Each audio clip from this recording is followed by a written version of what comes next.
CPIM দক্ষিণ জেলা কমিটির গণ অবস্থান বিলোনিয়া। সিপিআইএম দক্ষিণ জেলা কমিটির উদ্যোগে গণ অবস্থান বৃহস্পতিবার সকাল 11:30 নাগাদ বিলোনিয়া 1 নং টিলাতে গণ অবস্থান সংগঠিত হয়।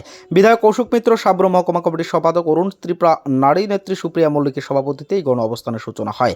কেন্দ্রীয় সরকারের অর্থনৈতিক অবরোধের প্রতিবাদে যুক্তরাষ্ট্রীয় কাঠামোর উপর আঘাত রোধেই বিরোধী পক্ষের রাজ্য সরকার মুহূর্তের ষড়যন্ত্র রোধে এই দাবিগুলোকে সামনে রেখে সংগঠিত এদিনের গণ অবস্থান।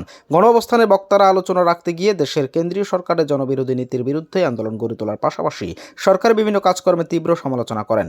সিপিআইএম দক্ষিণ জেলা কমিটির আয়োজিত গণ অবস্থানে ছিলেন সিপিআইএম দক্ষিণ জেলা সম্পাদক বাসুদেব মজুমদার, সিপিআই মহকুমা সম্পাদক তাপস দত্ত, বাম বিধায়ক দীপঙ্কর সেন, অশোক মিত্র, কৃষক সভার বিলোনিয়া মহকুমা সম্পাদক বাবুল দেবনাথ সহ বিভিন্ন গণসংগঠনের নেতৃত্বরা।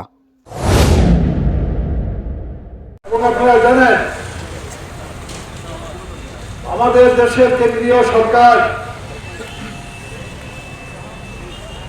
দেশটাকে শুরু থেকেই স্বৈরাচারী কায়দায় শাসন করার জন্য উদ্যোগ গ্রহণ করেছেন। এরই মধ্যে ভারতবর্ষকে আমেরিকার জুনিয়র পার্টনার তথা আমেরিকার তাবেদার সরকারে পরিণত করার জন্য